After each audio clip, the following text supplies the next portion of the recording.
Hello, everybody, one and all. Welcome to Beyond BMR, and I am your host, Bigfoot, Michigan Rob. And of course, I'm joined by Tex, the bearded wonder, my best buddy in Texas. Thanks, Tex, for assisting me today. We have a great show. Stephen Hill, he's with us. We'll bring him up shortly. Beyond BMR goes beyond all the rabbit holes. We take a deep dive in Bigfoot, Dogman, UFOs, aliens, and the paranormal. We discuss how do all these things come full circle. Subscribe to Texas Front Porch on YouTube. Subscribe to Bigfoot, Michigan Rob on YouTube. You can find us on all podcast platforms. You can also find us on KPNL Radio. Thank you to the lovely Selene out in Oregon for that. As well as Odyssey and Spreaker. If you like our content, if you'd like to help support our channels, the Super Chat is open. Yes, the Super Chat is open long after the show ends. So is the Super Thanks. If you care to donate there, we would appreciate it. More importantly, please like, share, subscribe, leave a comment, and turn on the alert bells. Check out our About pages on Texas Porch, Rob, the Blondes and Booze Paranormal Podcast, Bob Van Buren Variety.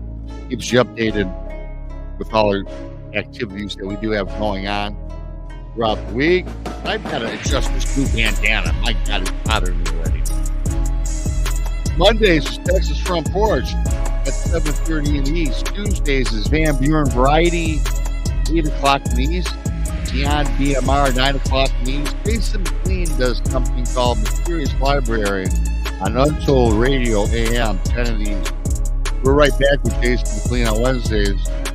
Jason McLean pushes everything 9 in the East.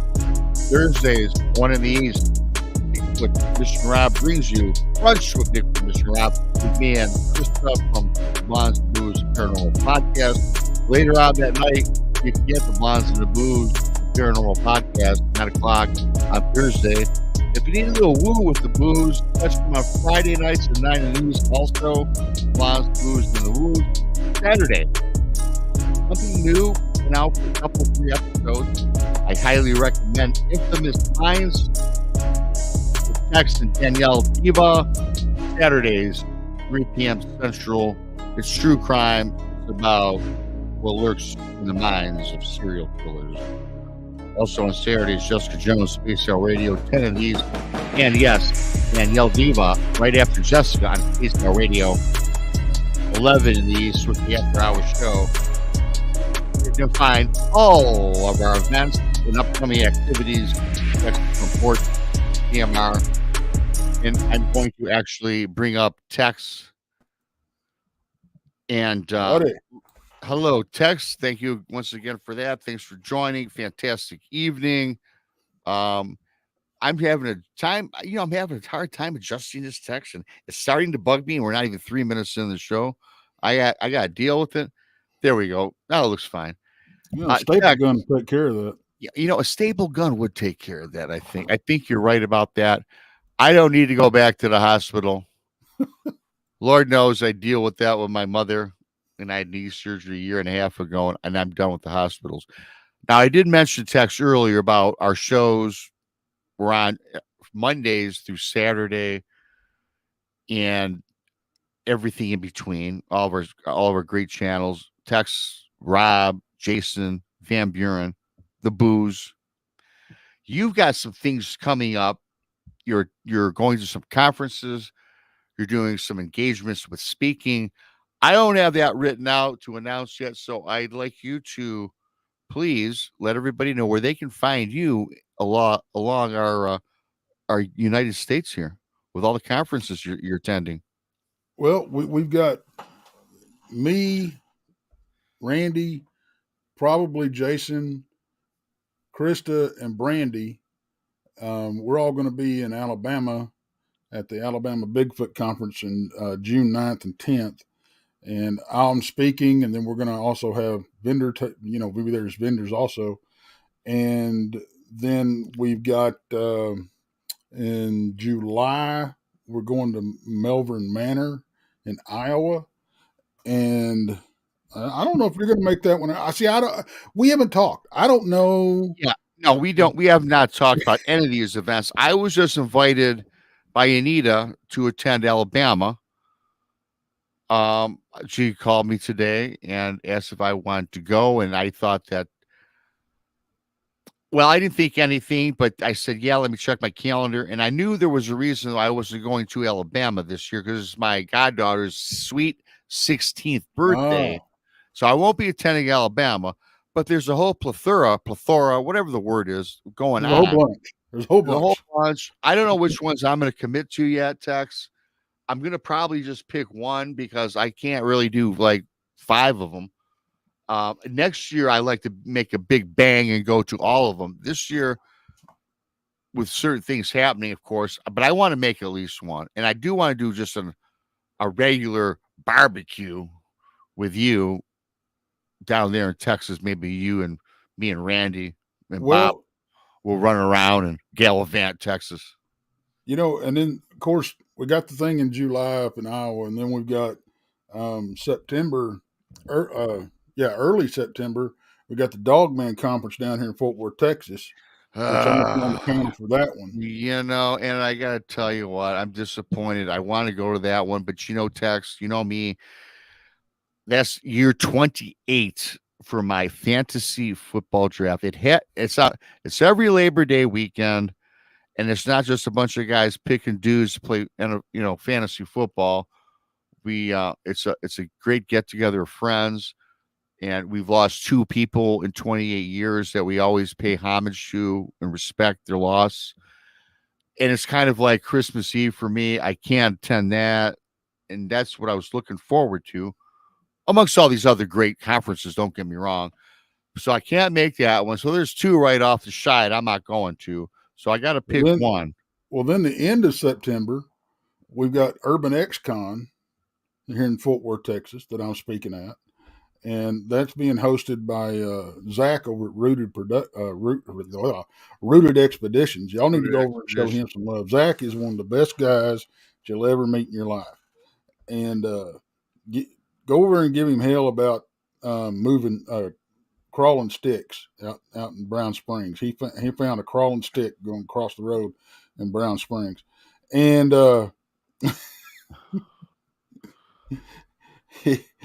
he is not a country boy. I had to take him under my wing out yonder in the brush. But I tell you what, he does all this urban exploring and all this kind of stuff, and I don't know what that's all about. All I know is if I find a building that looks creepy, I'll walk around in it. But he also, man, I tell you, he has been involved in a few exorcisms, and he has seen some. Oh, wow, really? Very, very strong in his faith, man. I'll tell you what. But the problem is, it's same problem I have with Jason. I can't take him anywhere I want to run into something, because once they step foot out of the truck, everything runs for the hills. Yeah, and paranormal, it just runs for the hills. anything that has to deal with the paranormal or something that's, I hate to use the word evil or so, but yeah, with Jason around, he's a magnet to push things away. Oh, Love yeah, the guy he to is. death. Love the guy to death. You're protected with Jason, but let's face it, Tex. We kind of want to see the Well, macabre. kind of about it. I mean, Yeah. I tend to make people nervous, trying to roll down and get dirty with these things. Yeah. But Zach is just like Jason, man. I tell you what, if it's like taking a puddle of grease and putting a drop of Dawn in it, man. And they just scatter like a covey of quail. But, I read this. Yeah. Excuse me. I had to pull this up, Randy. Why am I here tonight? Oh, that's right. I heard them speak my name while listening on Facebook. Well, thanks anyway, Randy. I understand Randy's to be in Alabama. I guess he got summons into duty to perform the technical aspects with the audio. Is that a different one? Or is that No, a different I'll tell event? you what, Randy is our tech troll, and Yeah. he does so much work behind the scenes, and Oh, he and does fantastic. He he helps me does. with my And computer. he's like a grumpy little big-hearted troll. You know, Yeah, there. Thank you. You are he will do welcome. nothing but gripe the entire time, but he'll give you the shirt off his Yeah. back. And so deep down, he's a good dude. No, And he is. Yes, he is. In fact, I first met Randy in Texas. 2.5 hour ride with Randy. Showed me all the fabulous gas stations that Texas has to offer, including introduced you to Bucky. yeah, Bucky's. He introduced me to Bucky's, and I swear, if I had $1,000 on me, I'd have went home broke. I could have bought everything and gained another 50 pounds because you could eat everything there. There's just so many cool trinkets and stuff to buy. Thank you, Randy. I'll never forget that I experience. mean, And there's I call it the Walmart of gas stations you because they know, have they have everything that you don't need, I and yeah, and a lot of what you do. They have an entire now what they literally call this their wall of jerky. They have just about every damn kind of jerky you'd want to think about, and I just seen all it. kinds of crazy stuff. I But seen it. It was a sea of jerky texts and everyone listening, and then they had a fabulous right in the center, all this food, hot food, hand yep, food. I bought a bunch of stuff to eat along the way back or on the way where I was going. They even had Christmas stuff in there. I mean, oh yeah, I couldn't even find the exit, and because I had to get the heck out of there. But yeah, Randy was a good. Randy did me well. He showed me a lot of cool stuff. I love Randy. He's our tech wizard, and I gotta tell you, yeah, this year I don't know. I like to make at least one or two conferences, but we'll see how that goes. But enough of that, Tex, because we have a fantastic guest. In fact, I'm gonna bring him up right now. I'll wait for him to get ready. He's got a smile on his face. There he yeah. is. Because I think one of the first things we got to talk about is another. It's another conference that Yeah, yeah, another good big-hearted grumpy guy is going to. yeah. Absolutely. And here's the thing. Yeah, we gotta get into all that. And Stephen, thank you so much for coming on. And Stephen Hill, he's from Arkansas. He's a friend of mine in Texas, and he's a mutual friend of Duke Sullivan, who Duke wanted me to, of course, start out right away by saying he's listening. He is on his way to the Nebraska conference, but he's getting there a couple days early because he's doing some Bigfooting. So he's hopefully says if he can get an open line in his area, he's going to listen on in. So he's going down to do that. And also, Stephen, you're friends with Will Lunsford, as a research friend of yours, partner of yours, and he's listening on in as well. So you already got a bunch of your buddies listening to what you got to say here this evening. Yeah, they'll call him after the show and say, "No, look, this is what you did wrong. This is what you did wrong." Yeah, as long as I don't get a phone call during the show. Yeah, I told Duke I'd go ahead and give everyone a Duke update. He's going through Anaconda, Montana right now. So, very good. Anaconda, Montana. Anaconda, Montana. So, well, it sounds like his feed is going to swallow it up. I know, bad joke, but Yeah, and I definitely want to talk about. You two have been talking about conferences this week. Yeah. We will be going to the Nebraska Bigfoot Conference in Hastings, Nebraska, and Duke will be there. Ashton, the Duke is who Duke is riding with. He's the one-man Viking gang or something like that, what Duke calls him. Blaine Tyler is going to be there. Christy Sy, Robin, and Pat McCrae, they're going to be there. William's going to be there, and I'll be there. William and I will be presenting on Saturday. So this right here is one of those times I don't know if we'll ever get all of these people together again at the same time or not. No, that's a fantastic lineup. I'm kind of jealous now. I know Texas. I love to be down there with all those people. Yeah, that'll be fun. And yeah, that's what Duke was talking about. He's they're going early. They're going to meet him and Ashton. They're going to meet Blaine and Christy Sy, and they're going to go to Rich Soul's research area.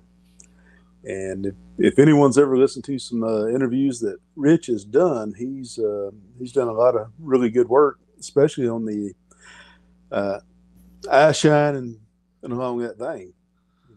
Oh yeah, him and out there. That's Res Squatching, I do believe. Yeah, is the name of their organization. Barry. Yeah, Barry Webster. Mm-hmm.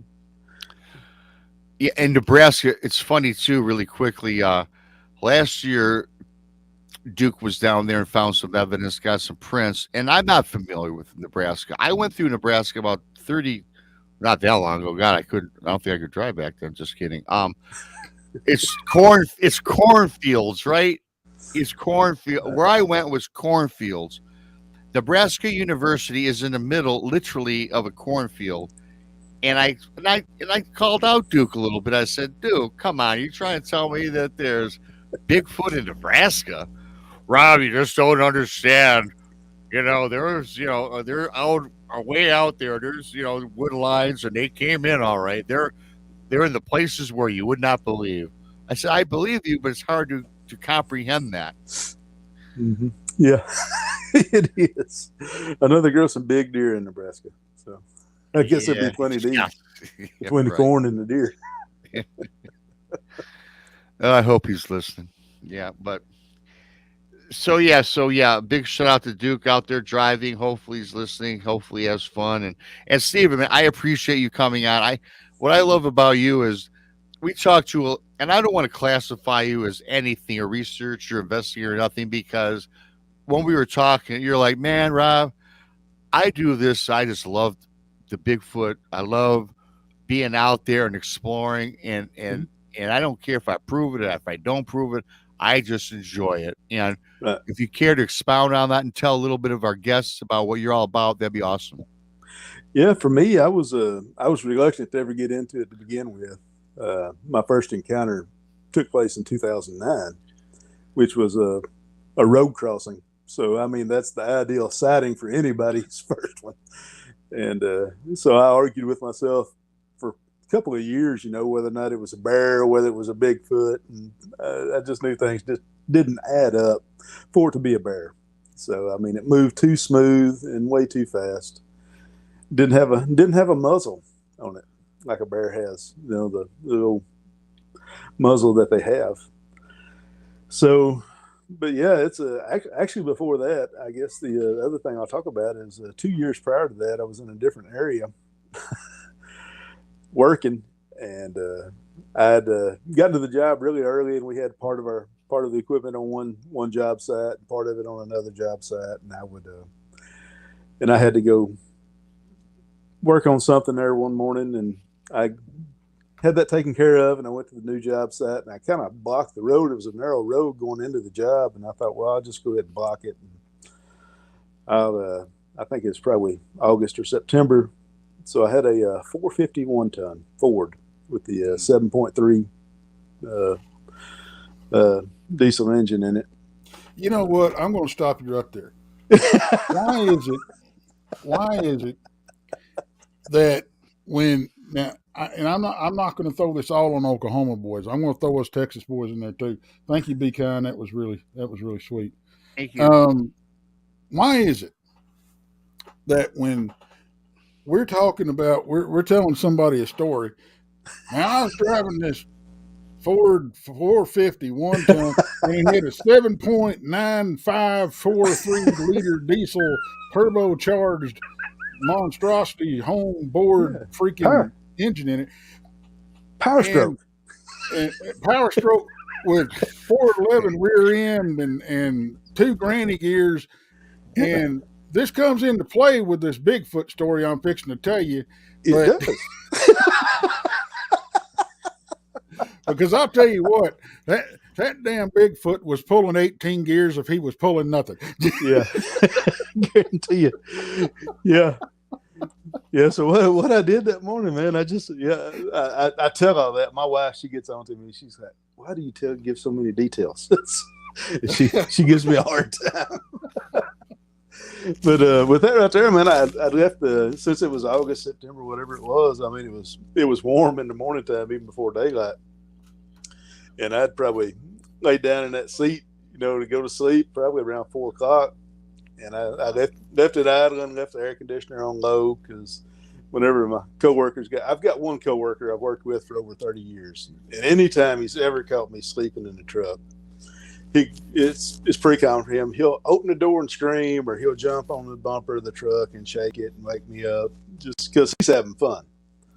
So that's what happened that morning. Something shook the truck and it woke me up, and I thought, oh, Ronnie's here.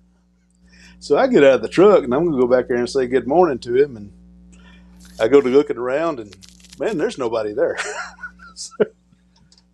And I had no idea. It wasn't until years later that I found out that Bigfoot will do stuff like that. And it only took me about 12 years to take a nap in the truck again. Yeah. Well, that's what happened to our boys when we was up there in Brown Springs. See, now, did y'all time it? How long did it take me to mention Brown Springs? Now, yeah. Well, yeah, 21 minutes in, not bad. But when we got those handprints, the truck had two of them sitting in there, and the truck had gotten bumped, and they looked around and wasn't nothing there. Yeah. So, yeah. They do that kind of, and of course, old Junior, hell, he had that one peeking in the damn driver's side window at him when he woke up and crapped his pants, and then threw gravel all over the place and left his buddies there for bait. How did they find? Yeah, that right there. That was, for me, that was a head scratcher at that time, because I didn't think that there was Bigfoot in the area. I'd heard the stories of the Falcon Monster, but I had worked in the area and I'd never seen anything. So I thought, well, maybe there is, maybe there isn't. It's pretty good thickets down there. I knew that. Oh yeah. Since then, I have learned that yes, they are there. That movie wasn't all joshing, was it? Yeah. That old critter down there, he gets pretty waspy, man. I mean, yeah, Mm-hmm. I would ask you, Stephen. I mean, from what you just on your own, what you think about that.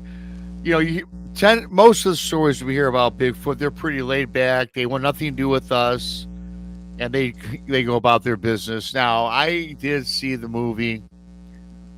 What was it, Boggy Creek, the name of it, and there's a lot of action in that. I mean, I'm not going to get into the movie. Do you find that it's just with the Sasquatch in Arkansas or down south that are a little aggressive? Because I hear, for the most part, we have our aggressive stories, but that movie kept me riveted. Like when he reaches his hand through the trailer and a few other things. So, do you find when you're out there in the field that they're that aggressive, or is that just kind of enhancements in the film without giving anything away? Well, from my experience, I mean, I think that's probably more of an enhancement for the movie. Yeah. With the experiences that we've had, I mean, I've had sightings in Falk. Williams had multiple sightings. We've had other friends that've gone out and they've had sightings, and none of them have really been that aggressive to me. That's the infrasound. That's something that I didn't feel it that one particular night, but my daughter and William did. I mean, they both had chill bumps. Yeah. But that was the night that something came running in, and all of a sudden we didn't hear it anymore, and we were pretty sure that it went up a tree, is what had happened. But for me, for the most part, no, it really hasn't been just overly aggressive. I did get spooked down there, but I think it was probably me as much as it was anything. Yeah, that's what it was. I was with Tex. Have you ever heard of a place called Carter Lake down there around? Okay, we were at Carter Lake, and there were let's see, how many were there? 5 or 6 of us there that night, and it was cold. So everybody had gone and got in the vehicles, and I was standing outside, and I decided to go ahead and do a call.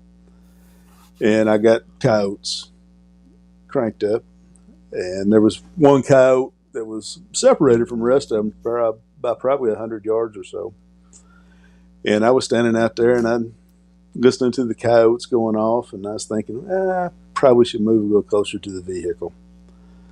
And I had no sooner thought that than I heard something go tearing through the brush. And when I first heard it, I didn't know if it was coming towards me or going away from me. I had my flashlight in my pocket on my hoodie. And the first 3 times I reached for my flashlight, I missed my pocket. To give you an idea of how much it spooked me. Because it sounded like it was my size and took off.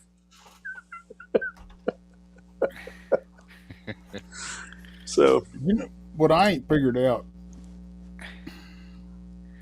is these things can run through the brush and not make nary a sound. Mm-hmm. And I don't know if it's just they don't give a damn at certain points, or what it is, or they may find somebody's corn mash. They get into, I don't know what the deal is. Yeah. But sometimes they make just a hell of a racket running through the brush. Oh, well, they can when they want to. I'll give you an example of both. You're talking about how quietly they slipped away.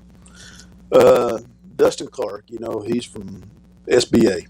He's part of that group with Shane Church, Brian Hoolan.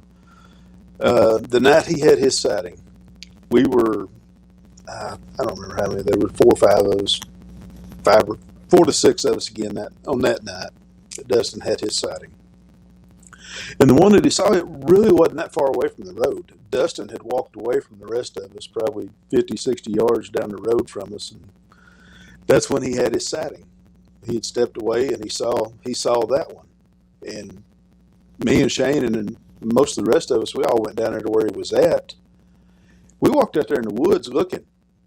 I mean, we had some moonlight. We had enough moonlight that night that we really didn't have to have flashlights if you didn't want to use one.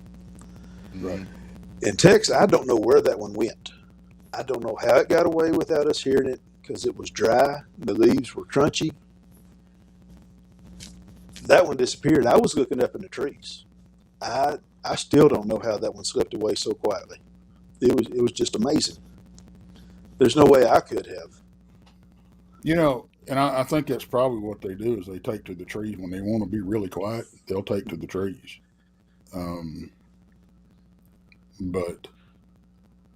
And another thing, and you know it as well as I do, just because you're looking at the trees don't mean you're going to see them.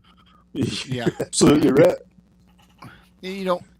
That brings a good point, Tex and Steven, too, that I've kind of always wondered about.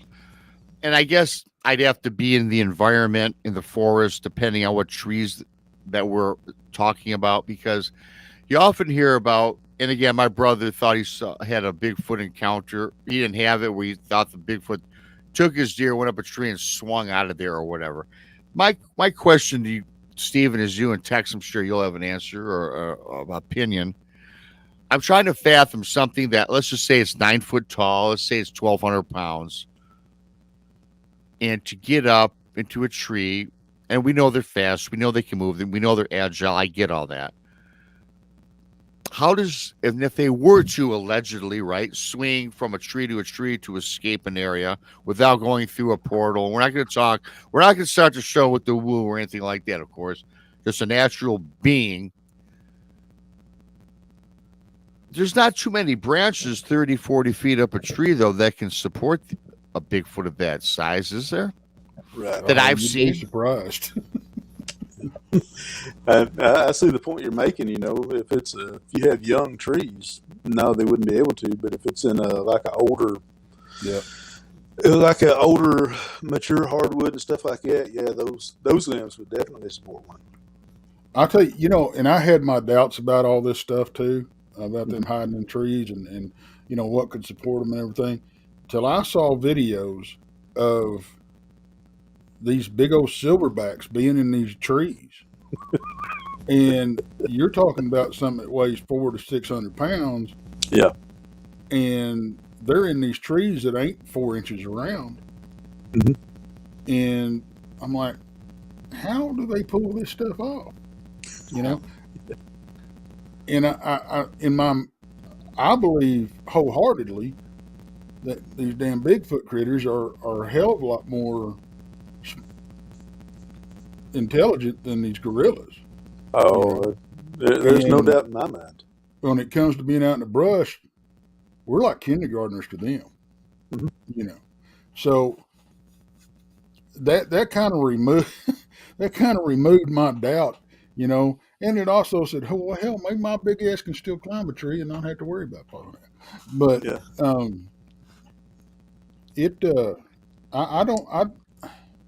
I don't think they necessarily swing from tree to tree. I think they're so damn good at hiding that, and blending in. They get up there, and once they quit moving, and that's one thing that they do have.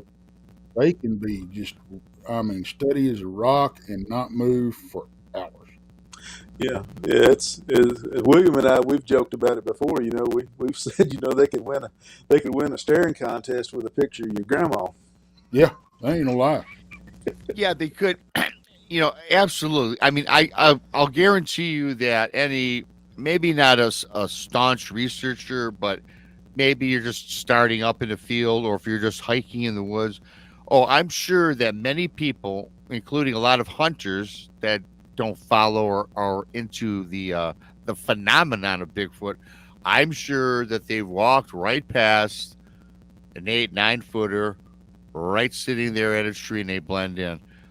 Yeah. So my question would be on that: something that big, do you believe that they're kind of like a chameleon? I know we all talk about how they can just appear or disappear. Do you think that they have that ability just to camouflage themselves that good? Such an immense beast, creature, person, however you want to describe it, they can just blend right in as though they were. Because you hear a lot of accounts of I saw this tree stump get up and walk away, right? Right. Yeah, so they're a master of that. Yeah, their hair is hollow. And basically, the way that I've heard that explained before, if you have hollow hair and it's clear hair, well, it would let light in at one point, and the light would exit in a different place, and that right there would actually account for the part of that is the way they camouflage. To me, probably one of the most compelling videos out there is probably the Freeman footage. If I don't know what anybody's MK Davis, he's a guy I've met. I've met him before, and seemed like he's a really good guy. That I was talking to. Yeah. But he did some work on Paul Freeman's footage, and whenever he was videoing the subject, and he was watching it walk, and when it stopped mid-frame, you couldn't see it. It didn't matter how much you zoomed in on it, until it started moving again. You didn't see it there. And go back and look at what MK did on that right there. That right there, to me, is real strong evidence that they can. Their natural camouflage is something we can't fully comprehend. To me, I don't think any of us really. I can only speak for myself. I don't think that I can comprehend any of this, and I've seen one, right? Right. I still have trouble 5 years later processing it. No, and that's the truth, right? Yeah. Right. I'll even think that, what was that I even saw, right? So yeah, it's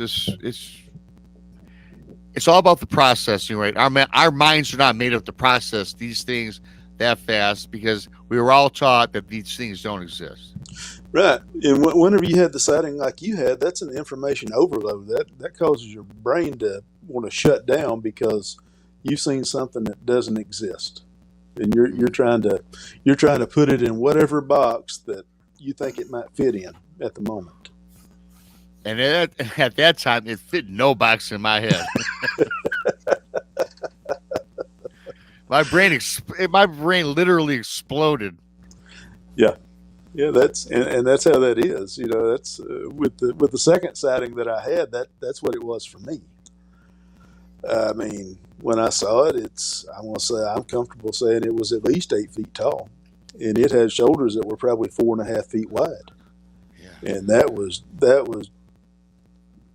absolutely nothing done aggressive to me in any way, because it was actually another sighting from a vehicle, and I slowed down so I could look at it. I watched it squat down, and that was just, you know, and immediately in my mind, it's like, I know what I just saw. How can something that big hide? Why haven't more people seen them?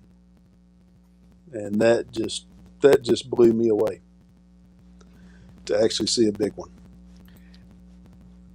It still blows me away. It does. I've only seen one in my lifetime. I love to see more. Mm-hmm.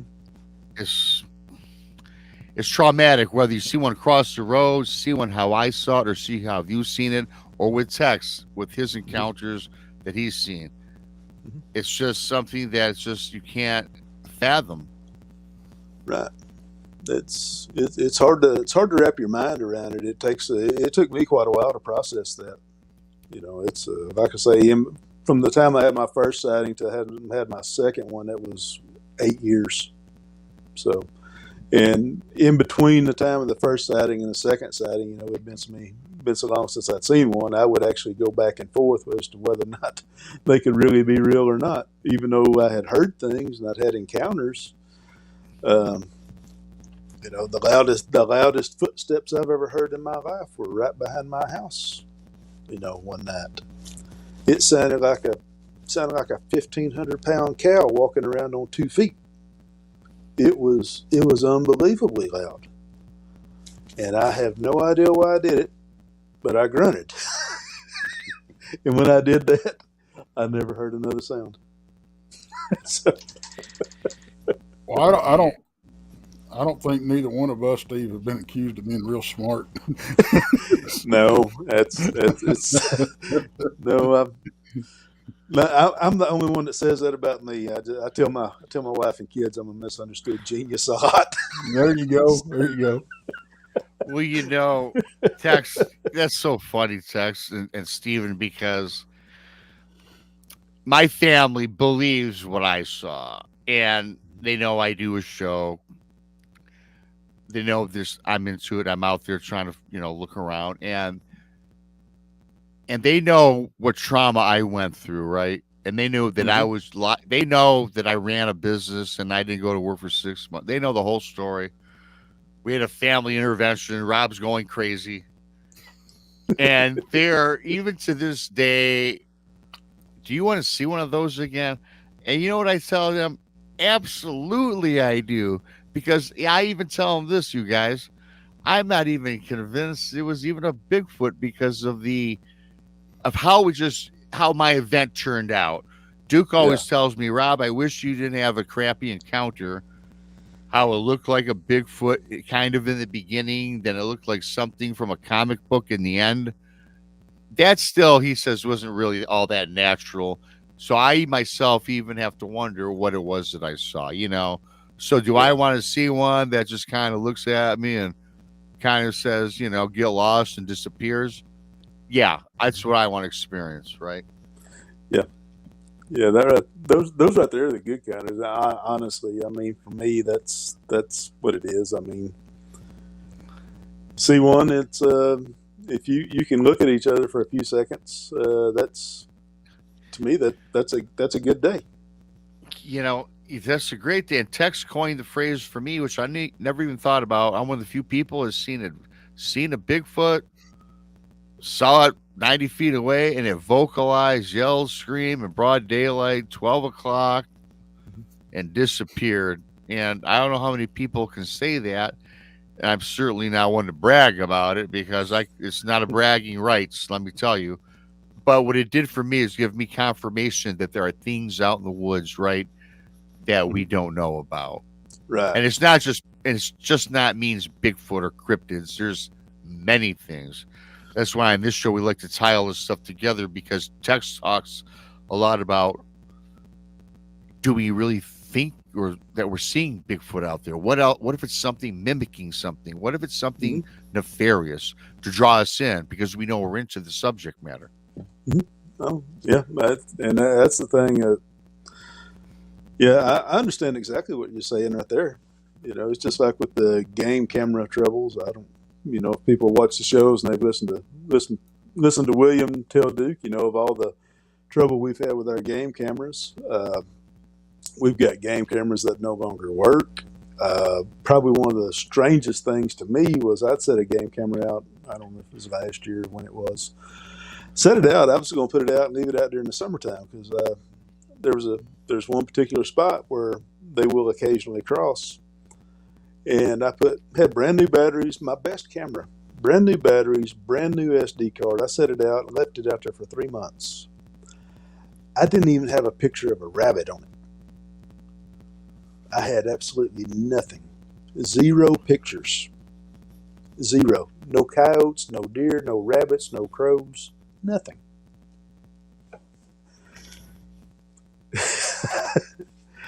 And that right there blew my mind. I couldn't believe that. You know, I mean, we've had game cameras where we've found impressions in front of the game camera, within 20 feet of the game camera.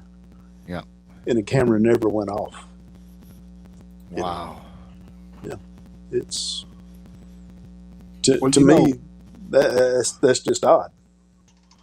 Oh, that's absolutely more than that. I know Tex has got something he wants to say.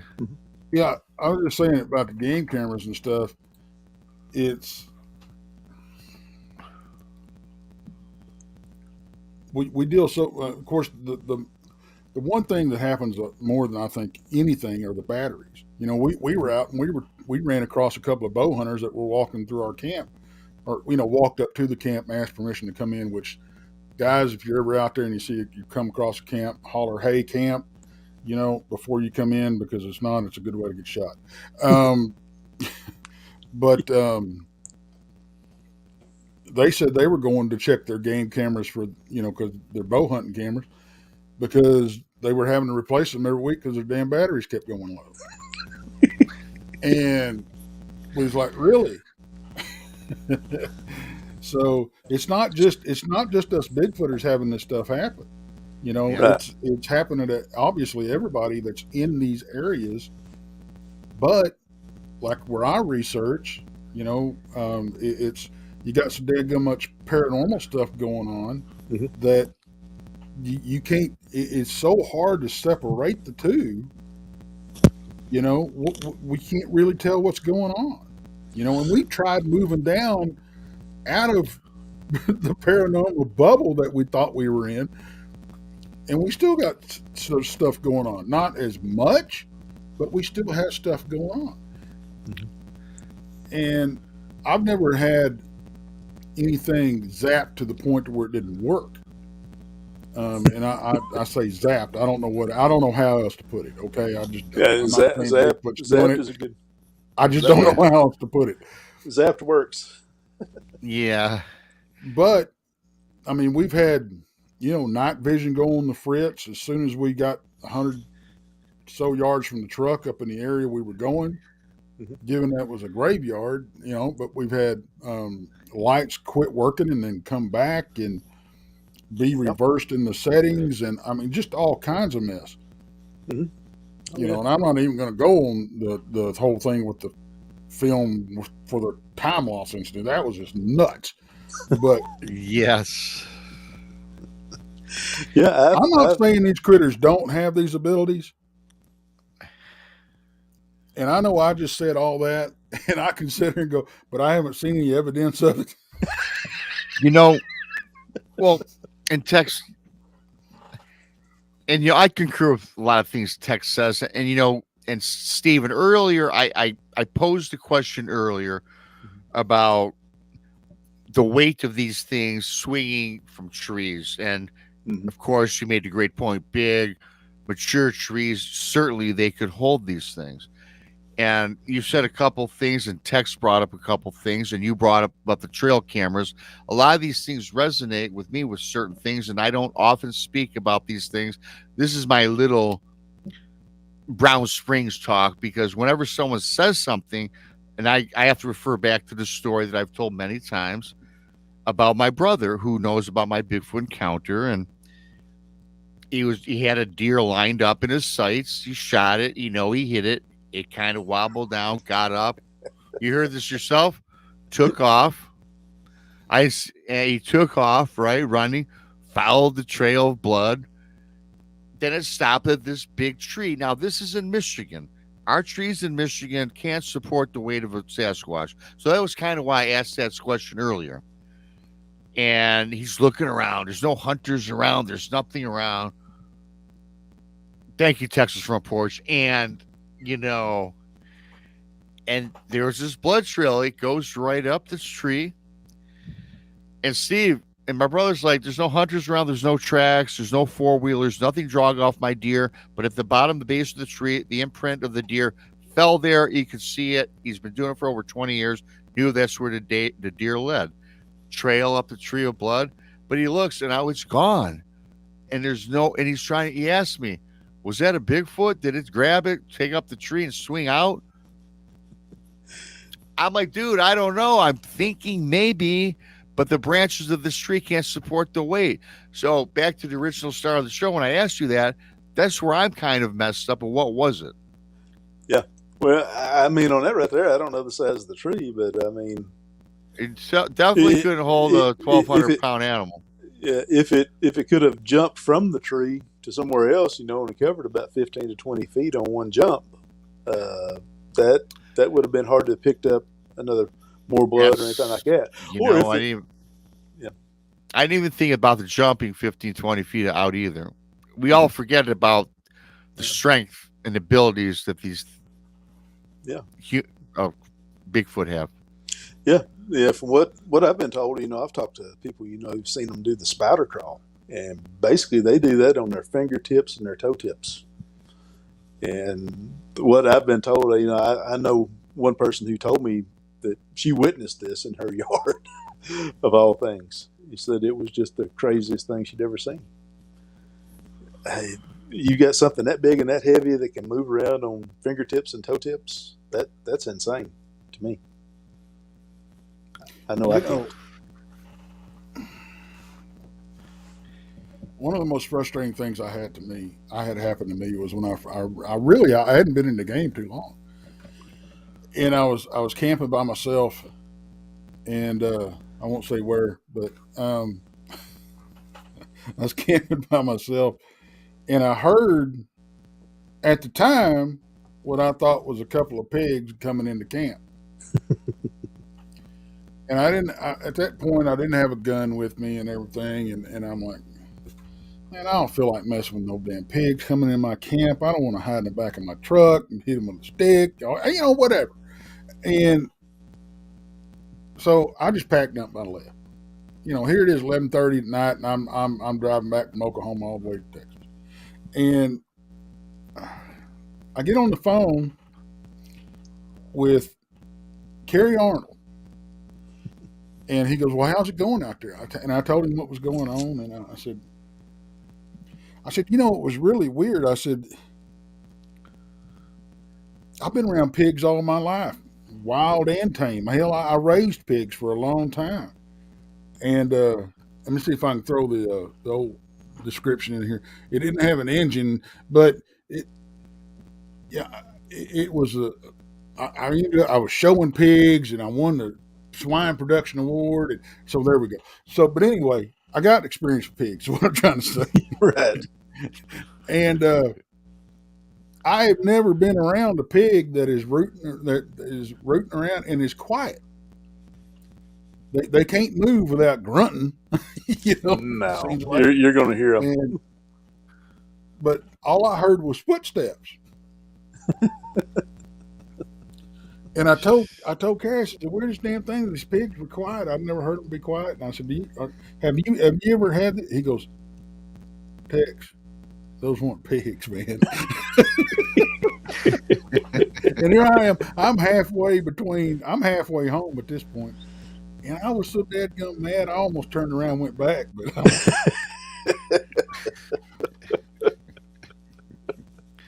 But Yeah. I've had them come up, and within, 10, 15 feet of camp. Yeah. And I could, where they were, dadgummit, I should have been able to see them, except they were hiding behind a little mound right outside of camp. And this thing wasn't no more than 2 feet high, but they crawled right up, and it's in a thin tree line. I had the moon on the other side. I could see through the tree line. If anything was standing there, I was going to see it. I could see the silhouette of every dadgum tree there was. So I've had them crawl up to me. Hell, I got a picture from Dotson out of Brown Springs Cemetery that's got one laying on its belly behind a barbed wire fence, reaching up like this, looking.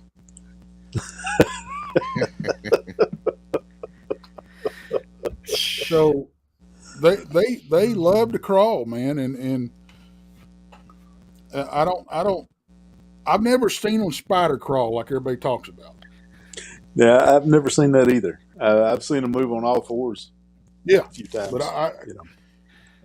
and I don't know. I don't know if they do it on their toes and fingers like Fred Flintstone when he's bowling, but yeah, because that's the way I've heard it explained. But yeah, I'll shut up because I know we had a break coming up. Yeah, we're getting up on the break, and I got to tell you, Stephen, the first 52 minutes have blown by, and I got all excited. And I mean, I love we have such a fantastic guest. I was getting excited about telling you about my brother's encounter, text about what he's got going on. I love shows like this. I'm having a lot of fun. We got to go take our 5-minute break. Before I go, thank you to Wendy, Jared, Be Kind, Lily Pond, and of course, my buddy Tex for your fantastic super chats. It is available. We've got an awesome guest. Stephen is with us, Stephen Hill, and we'll be back in 5 minutes with some more Sasquatch talk with Stephen Hill, Arkansas.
Four minutes to go, folks.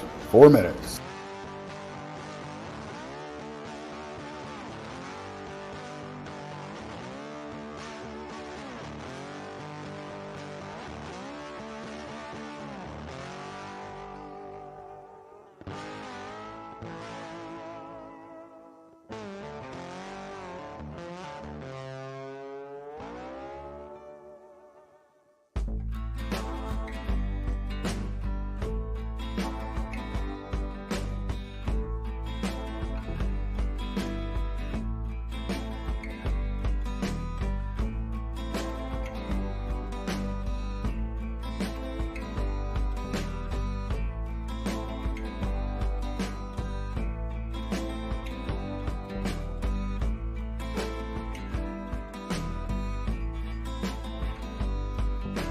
Three minutes. We're almost there.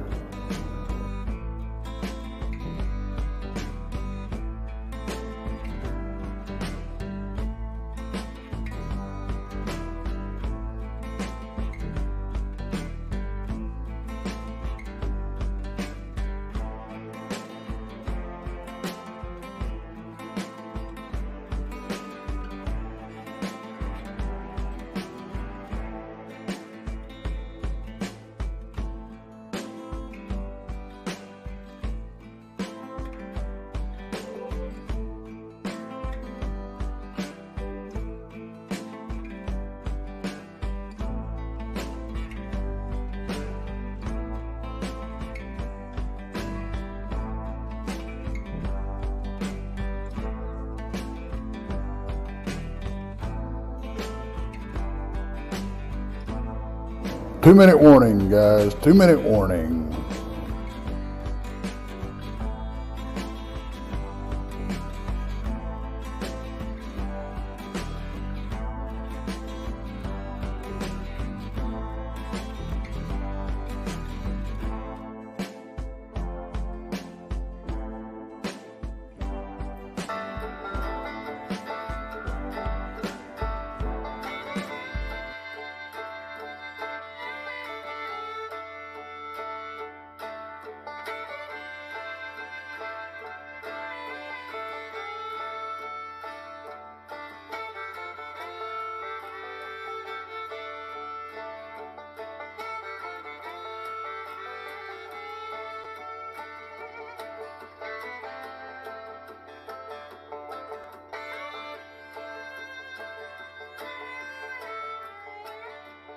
One minute.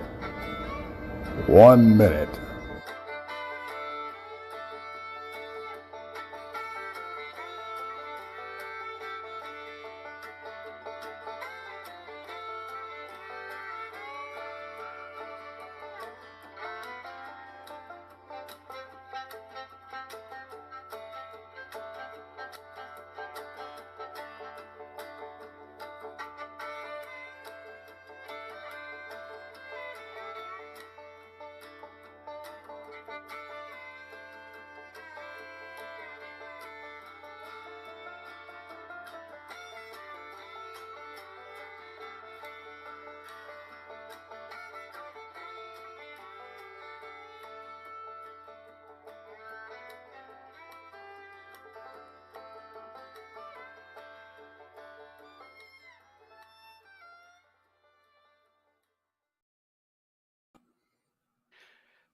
Thank you, everybody. Welcome back to the show. Before we get started, thank you once again to Wendy, Jared, BK, Lily Pond, and Tex for the awesome super chats. That is a great way to support what we do here for all of you. We do appreciate that from the bottom of our hearts.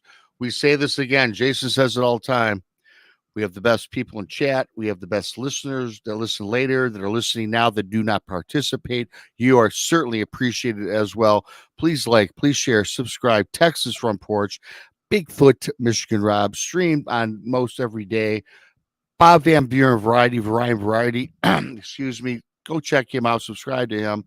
The Blondes, the Booze, Paranormal Podcast. Please subscribe to them as well. Our illustrious channels across the board. On Mondays, we have Texas Front Porch, 7:30 in the East. The time will be changing beginning of May. I believe it's going back or up to 8 o'clock.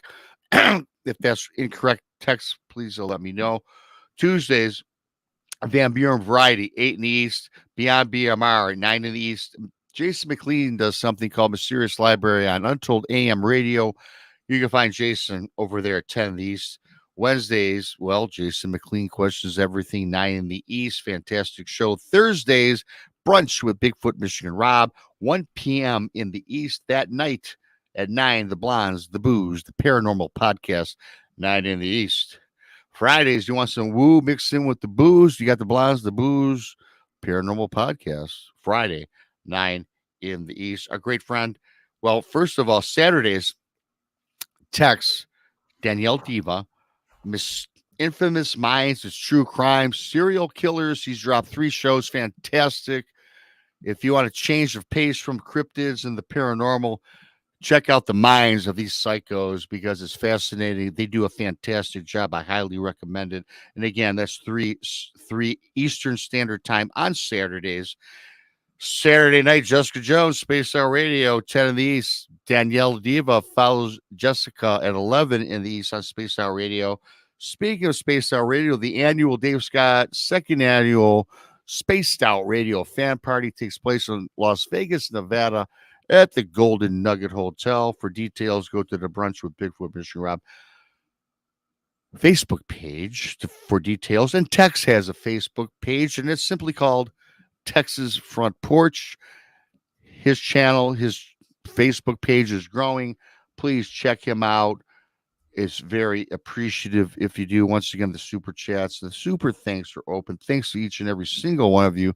Fantastic show tonight with Stephen Hill researcher, enthusiast, Bigfoot.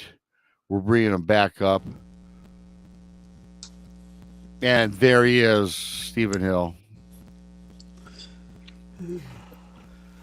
You know, Steve, you got that area that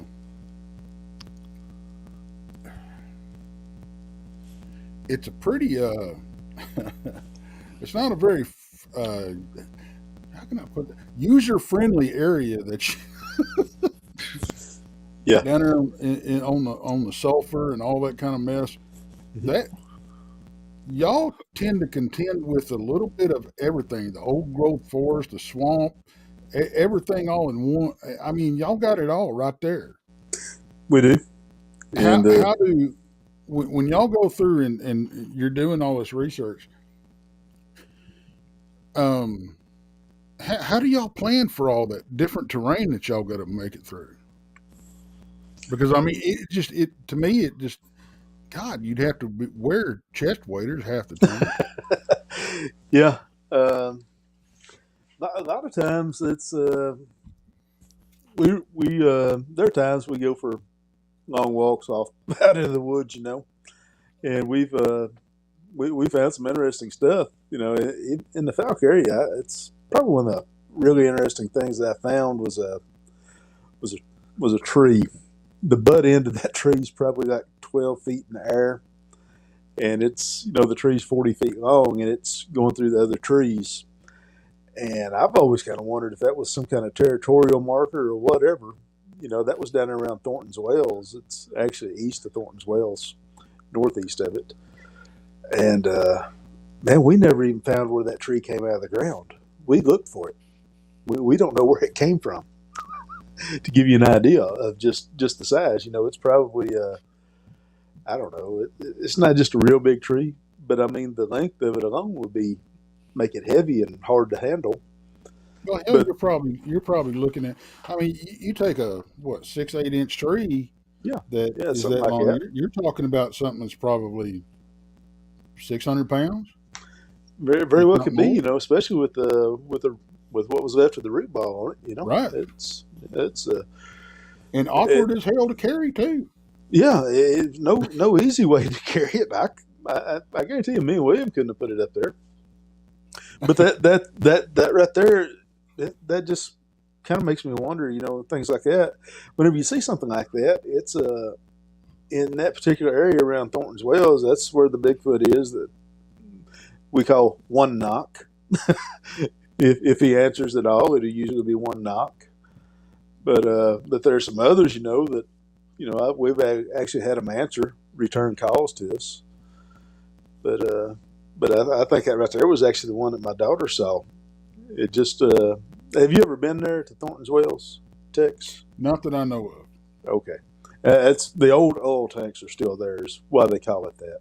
Oh, okay. And it's right there on Mercer. And yeah, we were down there. It was 2018, December 23rd. It's probably about 11 to 11:30 o'clock at night. And William had walked on down there toward the water. My daughter, she had the FLIR. She was standing at the top of the little short boat ramp where you can get into Mercer with a boat. And she was looking through the thermal. And when she looked across the water over there, well, guess what? There was one standing there. She had started, just to give you an idea of beginner's luck, I guess. I mean, every time she went with us back then, I mean, it seemed like we almost always had something happen. And she had started going with me in October of that year, and in December 23rd, she had her first sighting. And it made quite an impact on her. I asked her to draw it the next day. I didn't want to influence her in any way with what her drawing was. And she drew what she saw across the water. She drew William as a stick figure for size comparison. If you've ever seen him. Yeah, William's really not stick figure. No, he's certainly not. William told me he could deadlift like 400 pounds. Yeah, he could do that. I think he'd do something like that or more on a military press. Yeah. I mean, he was a bodybuilder. Weightlifter, powerlifter. When he was younger, he still has that build. He's a big guy. He just he's not able to work out, anymore. But I'm in the same boat, brother. Yeah. Yeah, William's been on the show probably 3, 4, 5 times. A fantastic guest, and again, I discovered him through Duke, and then you, Stephen, through Duke. And I got to ask you this question. Lily Pond even brought this up. And William says military over 500. Okay, William. Oh yeah, we don't want to discredit. We don't. Hey, we did not want to. We did not want to be off by 100 pounds, William. Yeah, you don't. Okay, man. Hey, we're sorry. Forgive us, Will. Sorry, William. And I love you, William. I'm sorry. I slutted you 100 pounds. My bad. I still love you, brother, and hopefully you still love me. But okay. So going back. You did a show with Duke maybe 9 months ago, and he entitled this Sulphur River Sasquatcher. And Lily Pond has brought this up twice now. I got to pull it up here. So, Stephen L., the Sulphur River Sasquatcher. So, I don't remember that show, and I'll be honest with you. So what is what's going on with that? What can you let us know what that's all about? Well, the Sulphur River is the secret to the whole Falk area. Okay. There's no doubt about it. I know Boggy Creek gets all the attention, and the signs are constantly being taken. People drive by, they see the Boggy Creek sign, and they'll take it. It's the most stolen sign in America or Arkansas anyway, I would figure. But that's what it is. It's with the rivers. That's one of the things they had right in the movie way back in the 70s. They always follow the creeks. Yep. And that's absolutely true. And it's not just the Sulphur River. There are other rivers here in Arkansas as well that we focus on. And the reason why we focus on them, Tex, you were talking about the Falk area and what a wild place that is. Well, we actually have another area it's just as wild as Falk, believe it or not. We've got another spot. And the creatures in that area, they seem to be a little bit different. The ones in Falk, I don't know. To me, we really haven't had that totally aggressive encounter. Williams had some down there that have been far more than what I've had anytime I've been down there. What I've had, it's really not bad for me. But now this other area that we have, and I mean, if you think you want to go there sometime, Tex, I'll send you a pin. William and I call it the dark woods because whenever it's dark and there's no moon out, buddy, I promise those woods are dark. I'm down. Yeah, and they do more tree knocks in this particular place than any place I've ever been. Have y'all ever heard what? Now we always referred to it as the 500-pound woodpecker. Oh yeah.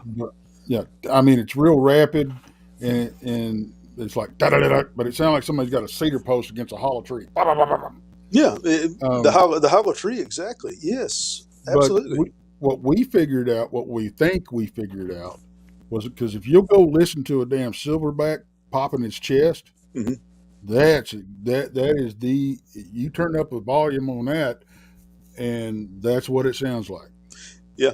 Yeah, well, this other place I'm referring to as the dark woods. That's what William and I kind of call it, not to draw too much attention to it. But that's what we did. It was the first time that we went in there together. And William, he kind of been doing some calls. He likes doing that Bardell call, which to me, I think that's a good soft entry into an area to kind of see if anything's around, anything's wanting to pay any attention to you. And William been doing that, and he kind of had some things going a little bit. And then I did a call, and we immediately got an answer. I did a scream is what I did, Tex. And we immediately got an answer. And it probably wasn't 75 to 100 yards, that knocking, that rapid knock. We got that on a tree. And what it would do, it was doing 3, then it'd pause, do 2, then it'd do 3 more. in their paws. They do too, and that it went on for a pretty good little bit. And I don't. The way we were interpreting that was kind of like it was nervous. Hey, I'm over here, guys. I'm over here. I'm seeing them, but it wasn't very far from us. But there was so much brush in the summertime, we couldn't see it. So, but yeah, that's. I jumped on a show, ORD show last night, and y'all will see me do that every once in a while. If I'm sitting around here bored, and I'll see who's live, and I'll jump in your chat, and I ended up he ended up inviting me on, throwing the link in the chat, and I jumped on. We had an interesting conversation because they were talking to oh man, they're gonna shoot me. I can't remember their names. Dadgummit. Great guys out of PA and Michigan, and they were showing these casts that they had gotten, and they were talking about they were getting all these these 6-toed prints, Really? Of all sizes, from anywhere from 5 inches to I think the biggest one was 21, and they were showing these casts, and it was really fascinating because we don't. And I'm like, we get 5s down here, and hell, we'll find more three-toe prints than we will, Right. a 6-toe print. I mean, every once in a while you hear about one. And then they were he was showing me an apple, and I really couldn't make it out because it's hard to on a screen, but he had made his wife went to veterinary school. And so she was taught how to do all these casts. And she actually made a dental cast of an apple that had a bite taken out of it. Really? And it showed. And I'm going to have him on the show because I want him to show this stuff. It's really amazing.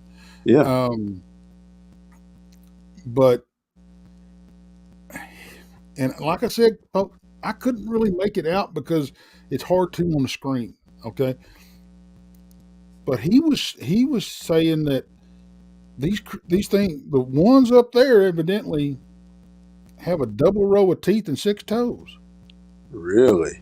Yeah. And, and we've all heard that conversation. Oh, yeah. About Nephilim. Yeah. And I'm not really, I don't know what they're dealing with up there, but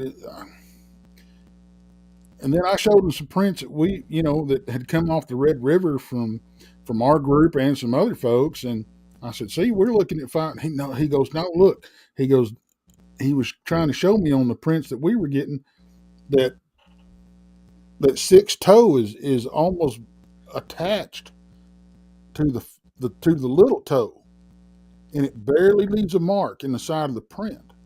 Really? And I'm like, well, maybe, I don't know. I mean, but, I really, and that's something that these other researchers will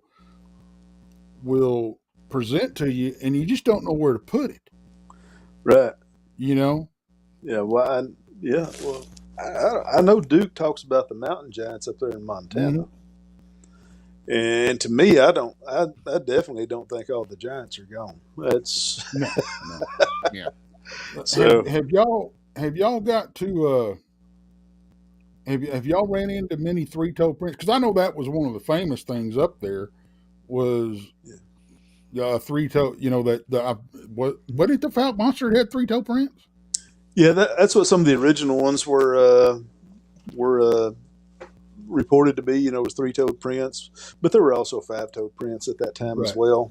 It wasn't all of them having 3 toes, but now we have found the 3-toed prints in other areas away from Fouke, not in the immediate Fouke area, in some of these places that we've gone to. And one of the tracks, if it's a footprint, I mean, it looks more like a gorilla.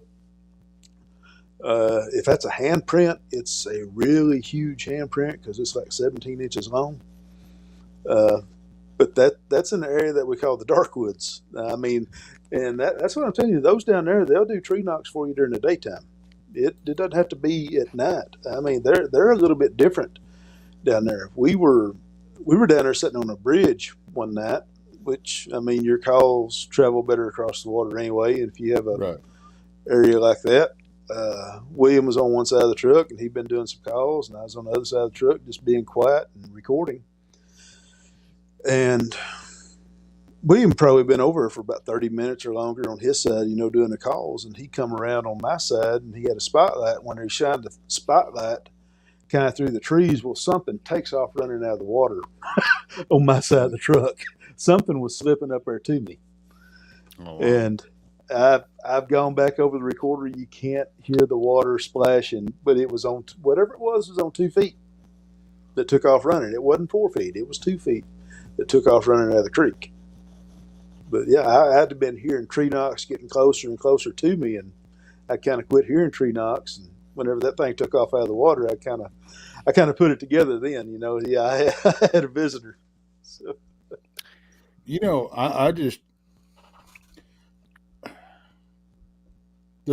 I can, the occasional 3-toed or the occasional 6-toed, perfectly understandable.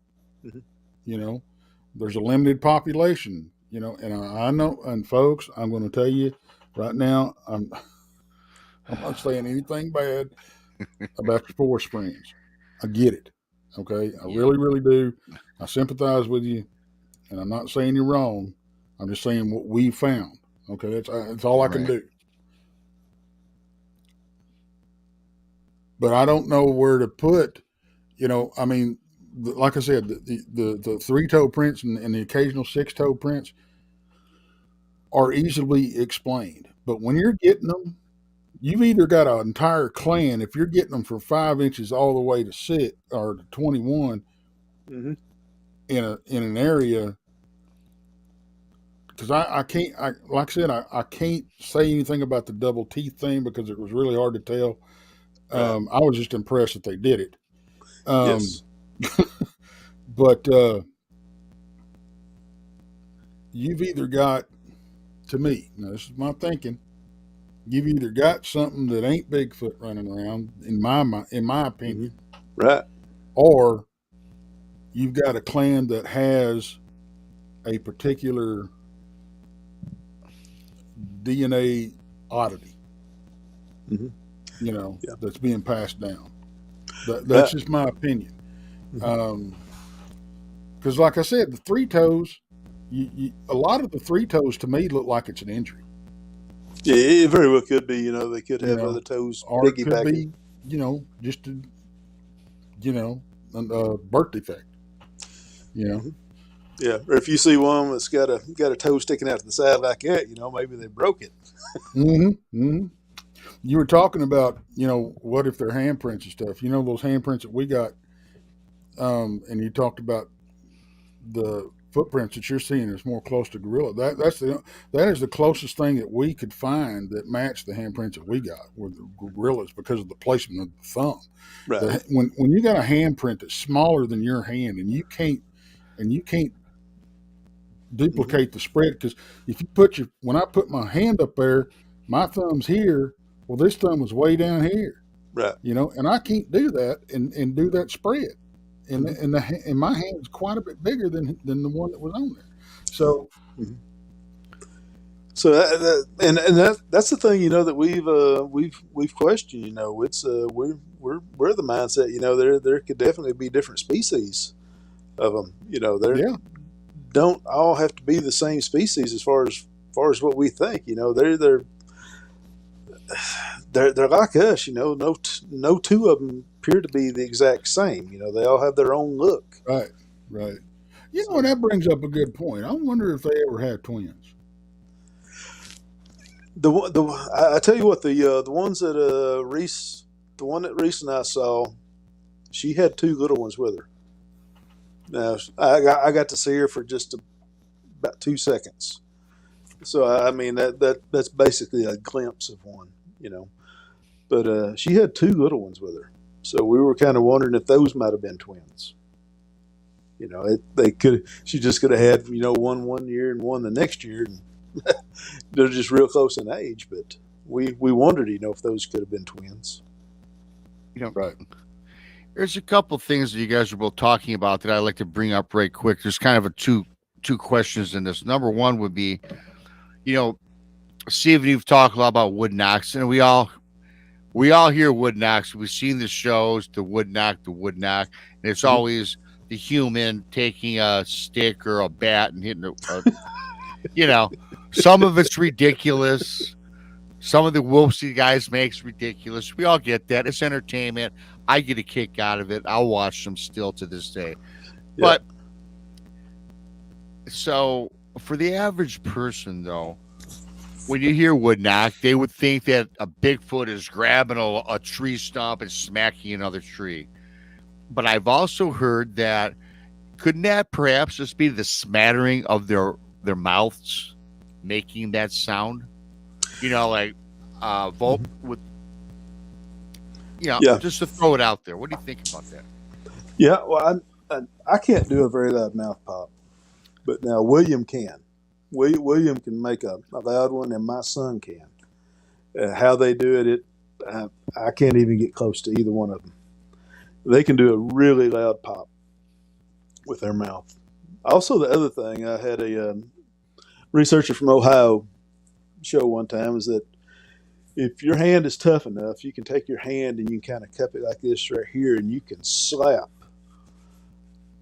kind of a slick bark or a real, I don't know, be something maybe like a pin oak tree or something like that. You can slap it and you can produce a knocking sound that way. So, but your hand's got to be tougher than mine to do that. Yeah, I probably stay away from that one. So but I often wonder though that sometimes if it's not a Bigfoot hitting a tree, maybe it's just a I don't want to call it a vocalization either, right? Mm-hmm. But just something, I can't do it. Pop with their mouth. Mm-hmm. I wonder if people thought of that. Yeah, and Junior, he sent me a deal one time, of a gorilla doing chest slaps, and that sounded actually pretty close. So I don't think they're limited to just one way of doing something. They have things that they do that they can understand. That it's. I'll give you a prime example of me. I'd recorded. This was in 2020. This was in February 2020, and I recorded. It was just these howls, and they were coming up this draw, or this draw ravine, whatever you want to call it. It's just a rough area, close to one of the lakes up here in southwest Arkansas, and I recorded that, and I'd sent it to. So of course, I sent it to William, and I think I sent it to Michael, and wound up sending it to Shane Church, and he wound up posting it on the SBA for me, and. I was always under the thought, that they would hang around in the area for 2 or 3 days. Yeah. And they would probably move on. And I think I recorded that on either a Wednesday or a Thursday. And the following Tuesday, we'd had quite a bit of rain. And our work day ended early because of the rain. So it was about 2:30 in the afternoon. I decided I'm going to walk in there and see if I can see any sign. See if I can find tree bows or X's or any tree manipulation at all. And as I finally made it down the hill far enough that I was hearing the creek. I couldn't see it yet, but I was hearing it. And the rocks, it got big. I had one, it popped its head up behind a rock, and it just immediately goes to the left in one quick motion. Well, just a few seconds later, Tex, you've probably heard that that monotone whistle that they do. Okay. It did that whistle, and like I said, that one was in at the front of me, and it moved off a little bit to the right of me, down the draw where I couldn't see it. It did the whistle. The response that it got from that whistle was a rock tapped a pine tree 3 times. That was it. I didn't see anything else. They didn't make any more noise. So they understood what it meant. Well, And that's another thing. We go out, you know, and by we, I mean, you know, Bigfoot enthusiast. I'll put it that way. Researchers, however you want to look at it. Because I go camping. I don't go researching. But yeah. We go out there and we do all these knocks, we do all these hooting and hollering and everything. We got to sound like idiots to them. We don't know what in the hell honestly, we don't know what in the hell we're talking about. We don't know what we're saying, which we either sound like a bunch of idiots or we may be pissing a bunch of, you know, folks off. So we don't really know. I will tell you this. I've done the chest slap a time or two, and followed up with a real aggressive grunt, trying to mimic what Kerry Arnold had said that his and not just him but a few others had said that they've heard that real loud grunt with a crack at the end of it. And you know, where it ends so sharply, it almost sounds like it almost sounds like a crack, but it's not. Right. And I don't think we can do that. I don't think we're capable. And I try. I try.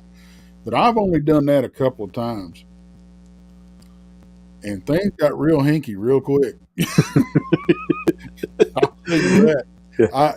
It's gotten a response, and I ain't found nobody comfortable to be around when I do it. Counting myself really, but like I said, we don't know what we're saying, and I know a lot of these folks. And Robin McCrae's in the chat, and I wish Christy Sy was too. And because me and Duke butt heads, I say butt heads, you know, we call each other out all the time, but the thing about it is we have a lot of respect for each other, you know, right? And I don't know if I want these things to communicate with me or not. To be honest with you, if they have that capability, I don't know if I want them to do it, because I'm kind of happy with what's going on and not knowing what the hell I'm talking about. But I had one fella tell me that they don't like it when we do all that stuff, because I think they take offense to it. Mm-hmm. You know, I heard one. Who was that old boy that Christy Sy was doing the show with, big old beard for a while? I can't remember his name. But they were doing a show together for a while. Oh, out there in California. But I can't think of the name of it either. I know who he is. He was Ninjas or something like that. Yeah. But anyway, he was saying his were offended by his beard. Really? And I'm like, well, hell, I'm offending a bunch of them, you know. So I don't know. I don't know where you were talking about boxes a while ago. I don't know what freaking box to put all that crap in. I just, and I'm not saying crap I'm not saying it's BS. I'm just saying it's stuff. That's crap is stuff to me, folks. You know, I just don't know where to put it. Right. Yeah. Yeah, go ahead, Stephen. Like I was saying, it's so much to process text, you know, because as I mentioned earlier, and, you know, I've talked to Robin. And by the way, really quickly, I'll shout out to Robin McCrae. Space Out Radio, Duke does the cryptid report usually on Tuesday and Thursday. Sometimes I fill in, sometimes Tex fills in, and Robin sometimes fills in. Well, she will be there. Go check out Robin on the cryptid report. It comes on about 2 a.m. if anybody's up on Space Out Radio. And a shout out to Robin McCrae. And what I'm getting back to as well, Tex, as you know, she talked to me about my Bigfoot and the mind speak, and she told me things that only I would know. And it's just, and you're getting back to the beginning of the processing of information. It's just unfathomable, if I probably said that wrong, about when you just see something that's not supposed to exist, when you're not supposed to talk to people beyond the grave, where you're not supposed to have telecommunications with anybody or telepathy with anybody. These are things that average Joes think is just lunacy. But when you do things that we do, if you're a researcher, an enthusiast, when you do a show 5 days a week and you delve into all this phenomena, it's the open-minded people that have to say, and you are, Tex, I know you are, and Steven is, everybody in chat is, these are the things that it sounds so unbelievable, yet it happens every day, right? And until it happens to somebody, you really don't know how to answer that. I mean, hell, I talk to Robin and respect her all the time, and I still question if I had a Bigfoot, and I know she says it was a Bigfoot protecting her family, and I believe her. But still, when you experience it in real life, you're still like, really? You know what I mean? So it's just gosh, it's just overwhelming. It is. Yeah. Well, that's certainly understandable, Rob. You know, it really is. And yeah. I don't know. To me, moving slow, I may never graduate beyond where I'm at right now. And if I don't, that's I think I'm probably okay with You've it. done quite a hell of a job, though. You know, fortunately for you, you've had a lot of experiences there. And there's another question. People have been, let's say there's researchers, avid researchers, 20, 30 years, and all they've come across is maybe footprints, never even had a glimpse of a Sasquatch. Yeah. People tell me it's because it's their now you hear things about the vibration, it's your attitude. You know, I was going to ask you a question earlier that I learned this too. It's your intent, your intentions. I want to see you. Well, guess what? Bigfoot does not show themselves to you unless they want to. And that's, I think, a commonality across the board. Mm-hmm. Yeah, that's and that was, if you go back and you listen to the First Nations people talk about things like that, unless they let you see them, you're not going to get to, So that's, there's a lot of that. I believe they had a lot of truth in what they shared, So pay attention to it. If you're somebody with bad intentions, I think that's going to be the part of the problem. You're more than likely, especially if they can, I guess if we want to take the what we call the woo aspect out of it, it's just like with horses or dogs, they know if somebody's scared. Yep. They can sense it. Oh, absolutely. So. Yeah, and of course we can't disregard the First Nations because they're of the first that I can recall. This is just me and my recollections are of the first that have spoken or uttered that, it's a spiritual thing with them. They have the communication, mind speak or whatever. So who knows with all that? But I know that people do communicate with them. I certainly believe that happens. And on the flip side, some people talk with things like Tex says that perhaps it's not what we think it is. Yeah, and to me, there's definitely that part of it as well. Yep. Why?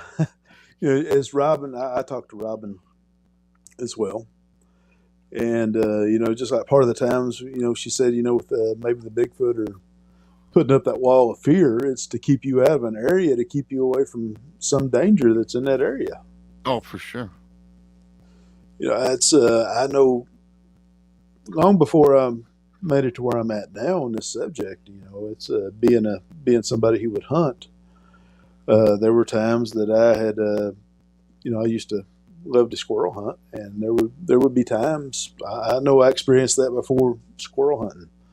See an area that looks like a good area. I think I'm going to go in there, and then you take a few steps that direction. It's kind of like, I don't know what's going on here, but I'm not going there. I'm going back the other way.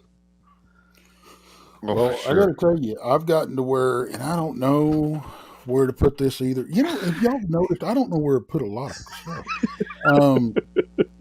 I don't, because I've been told that I'm sensitive and stuff. And I don't know about all that, but You're a big teddy bear as far as sensitivity well, goes. you know, I'll give you a big kiss after the show, my friend. I am a hugger, you know, but I do know I can say this, and I've said it before. I've gotten to where I can walk in at least the area that I go. And I've managed to identify 3 different kinds of what I just call them gut feelings. Mm-hmm. And when I get a certain one, I'm pretty much guaranteed to run into nothing but critters for the most part. I get another one, and I know it's going to be a hinky night because it's not necessarily critters. It's going to be on the paranormal side. And then there's another feeling where it's just there ain't nothing there. Yeah. You know, and it's the same damn area. And the thing about it is, it can change from minute to minute.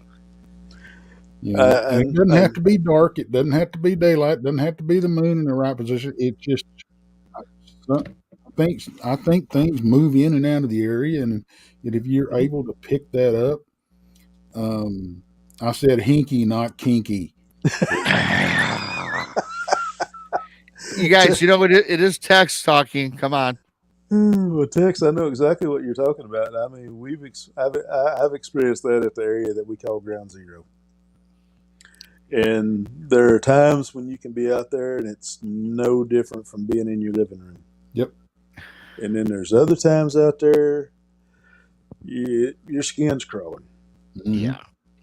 You know, and like you say, I mean, it can change. Yep.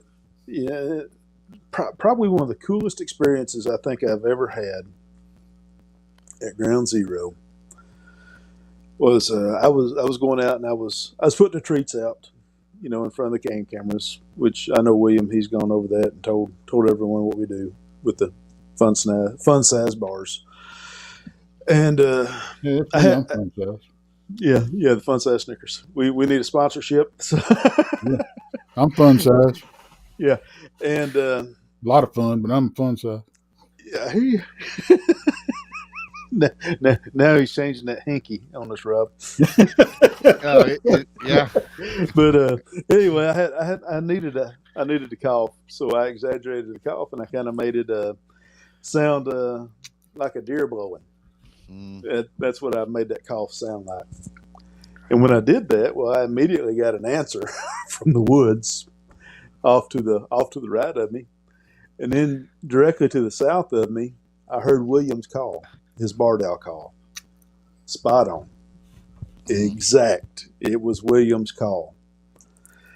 And after that call, you've heard the owls when they go to doing the laughing.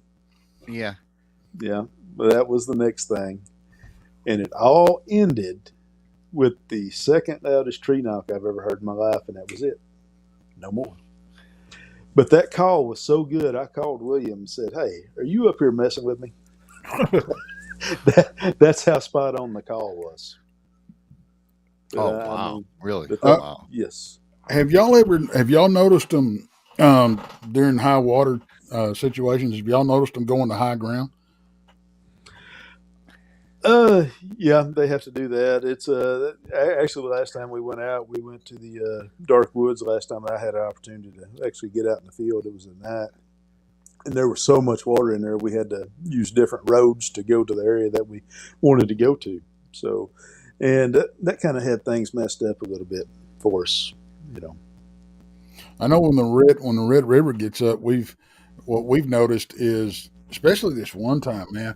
I don't know if this one got just he was using the bathroom and everybody left without him, or he didn't get the memo. I don't know what to deal with. But there was a bunch of hooting and hollering going on across the river on the Texas side, and the Texas side has a bunch of high ground. I mean higher ground, and they were hooting and hollering over there, and we kept hearing this one on the Oklahoma side. Whoop! We're like, I think somebody got left out of the memo or something here, man. he was enjoying his nap way too much when everybody said it. Yeah. But yeah, they will. I know they will go across the river to the Texas side and stay till the water comes down. Yeah. Because when that river gets up and goes almost out of banks, there ain't no crossing. I don't care what or who you are. You know, just ain't gonna happen. Yeah, Red River. Yeah, it's what was it back around 2015 or so? Whenever Red River got up so high, it actually closed Highway 71 around here on us. I've seen it lapping the bottom of the 35 bridge up there. Yeah. So yeah. You know, I got to change the subject a little bit because, you know, Stephen, I do appreciate you coming on because I do know, and when I say appreciate it, I do because I know you don't do a lot of these, and I do. So me and Tex, we really are thankful for you joining us. But I before I let you go, we got to talk about one other critter, and I know we're talking about the three prints. Okay, earlier I'm thinking maybe Dogman. So I've got to ask you your thoughts on Dogman. Have you come across any? Oh yeah. We've actually got a picture of a Dogman. William and I, we were doing the way we have our camera set up. We usually have a route that we normally travel. We would usually go counterclockwise. On that particular day, we went counterclockwise with our route of checking the cameras. And the way that it is, we have this little short or small ridge that's in the area.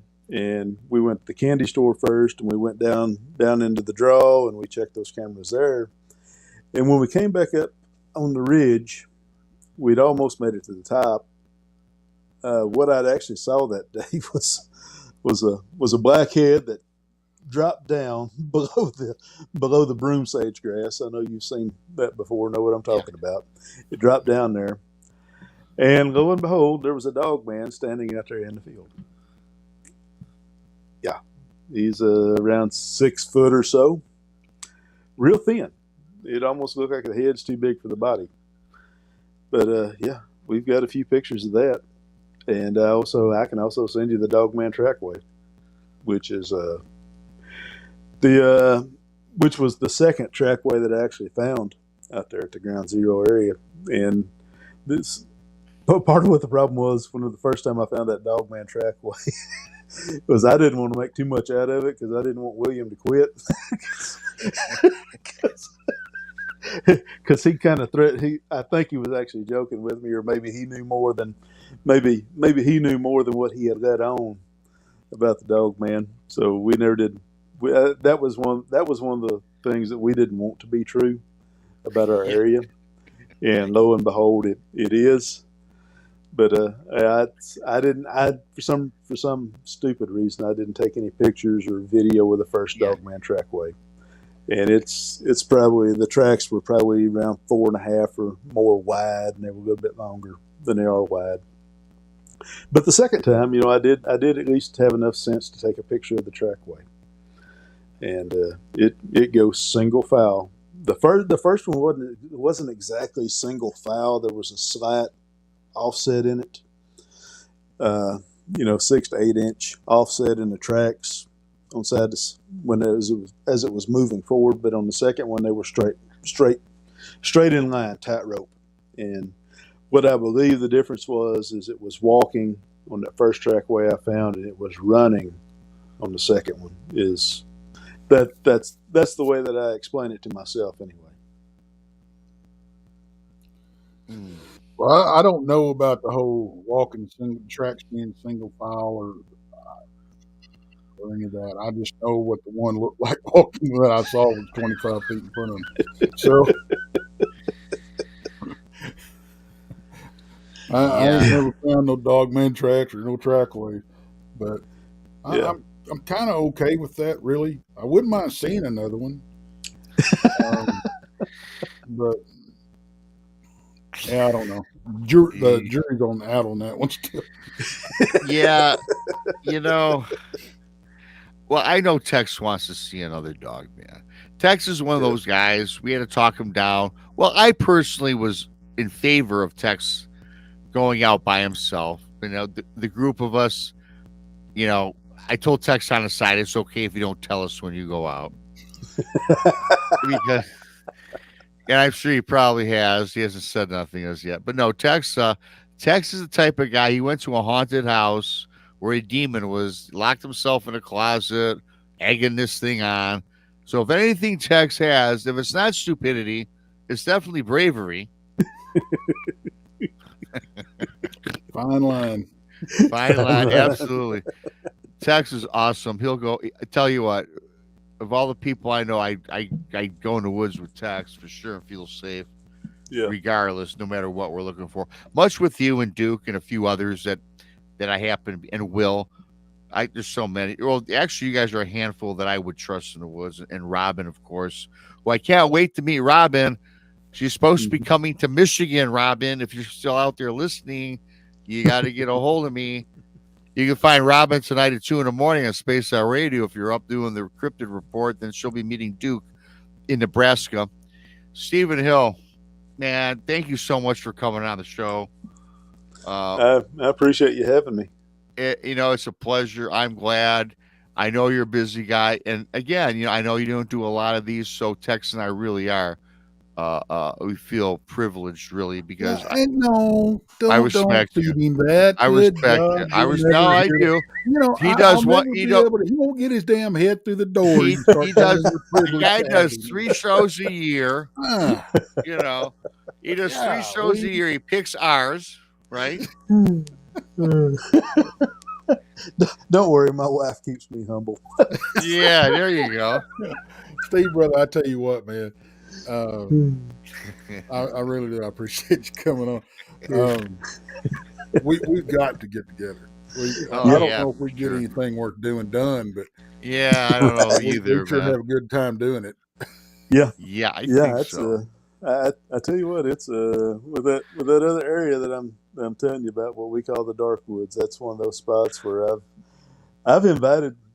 We finally did have some people. Of course, they actually deer hunt in that area, so they went out with us a few weeks back.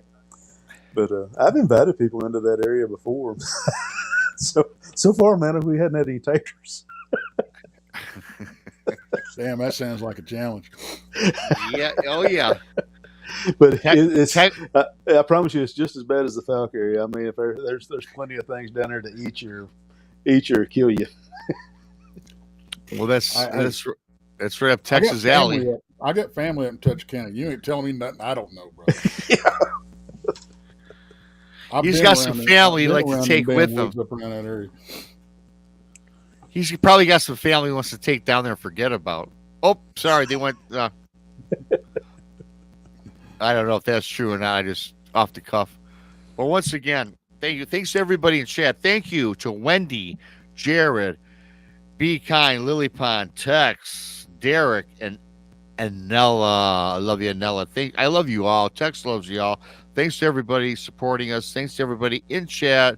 Thanks to everybody listening now. Thanks to everybody listening later. Please don't forget to subscribe, share us out, tell a friend. As Jason would say, hell, tell your enemy. Inflict us on others. Inflict us on others. We appreciate you. We love you all. And until next time, for Tex, for Stephen Hill, and for BMR, we will see you on the flip side. Good night, everyone.